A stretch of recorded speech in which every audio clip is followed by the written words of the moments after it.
Okay, so like years ago at this point, I made a video about a toolkit that I had put together that I kept on all of my bikes. And it was housed in this.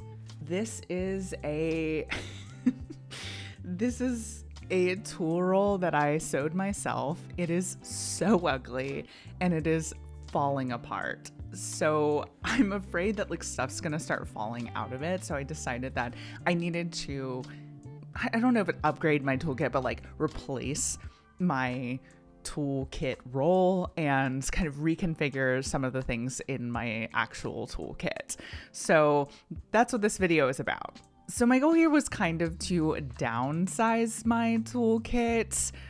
I don't know. Just like change things around and kind of minimize it a little bit because I had a sprawling amount of things in this toolkit. So I had not rubber gloves, like, what do you call it? Nitrile gloves, because especially when I'm commuting, if something happens, I don't want to get my hands super greasy. And I have made the mistake before of like wearing a white work shirt on my bike and then like hopping like, the 4 miles to work and then like having a flat tire. And then I'm, getting grease all over my white shirt. It is, yeah. So anyway, I had some nitrile gloves, some stand darts for tubeless tires. I had some zip ties, and in the same compartment, I also kept a patch kit with some needles and threads, especially if I have some sort of like weird tire puncture or like rip in the tire and you can sew it up. I've never actually had to do this. I don't know if I would be up to the task if that happened, but I watched in a YouTube video that you can sew your tires back together if they're tubeless. So maybe one day we'll find out. I kind of hope we don't. I used to keep a spare tire in there, but I stopped running the size that I had and I kind of never really replaced the spare.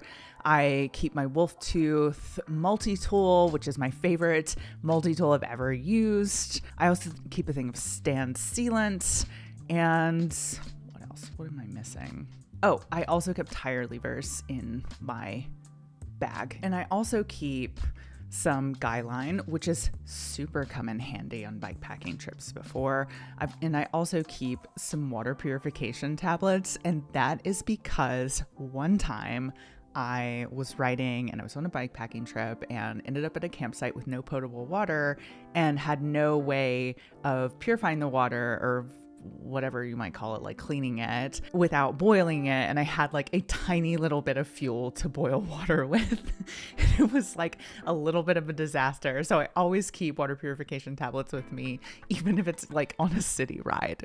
So these are all the things that I've like kept. And I think that I was just like, I don't have like, it's not quite what I need for the kind of riding that I do. And I can always add things for bike packing trips and stuff. But like I mostly am riding around the city these days and doing shorter gravel rides. So it makes more sense to kind of downsize my toolkit. So what I ended up getting was an outer shell mini saddle bag. And I run one of these on my single speed and I really like it. It's really small. It's unobtrusive. I don't really think about it, but I also feel some peace of mind knowing that everything I need to change a tire is in here, and if there's any kind of tire emergency, I don't need to like call someone to come pick me up. However, because I need like slightly different tools to change a tire or do anything on my tire with my gravel bike than my single speed, because I run tubeless on my gravel bike and I have my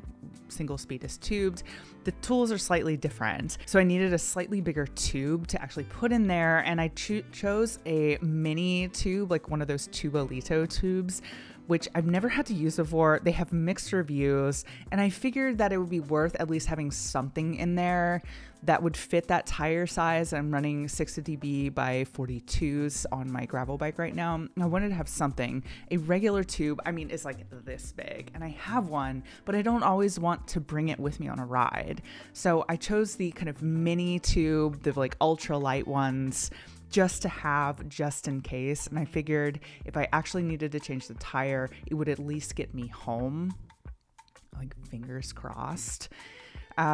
So I could fit that in this tiny little bag, but it makes everything else a little bit of a squeeze. So this thing is packed to the brim.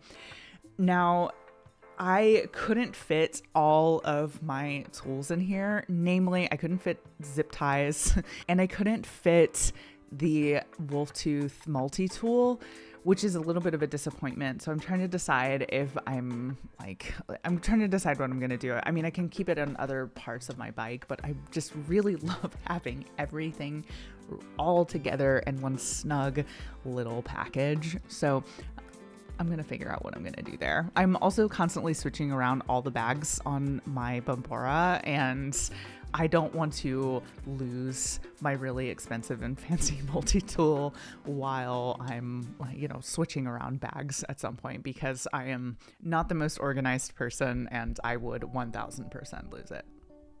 So this is my little toolkit. I'm a little bit sad to have to let go of the tool roll kit that I made.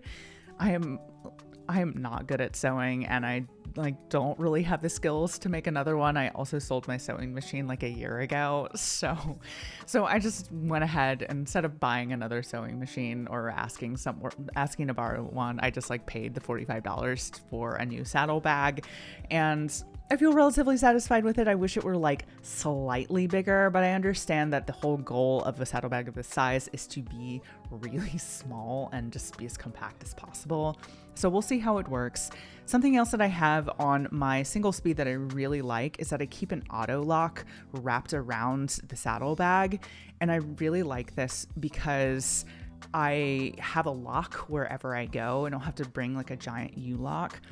That being said, the Autolock is just to leave your bike for a couple of minutes, or if it's in sight, that it is not a strong lock. It's just a deterrent. But it does give me some peace of mind if I'm going into a coffee shop in kind of a crowded area where I'm already locking it on a bike rack. That's when I use that kind of lock. If I'm locking it somewhere for any extended period of time, I'm going to bring my U-lock, but I like being able to have a lock at all times in case I forget a U-lock or if I just happen to need it when I didn't expect it. So I'm going to get another Autolock. I just haven't done it yet. So that's the story of my new tool roll. Thank you guys for listening. I will put everything that I've mentioned in the description below and links to them as well if you want to check it out. And I hope you guys enjoyed this video, and I'll see you guys next week.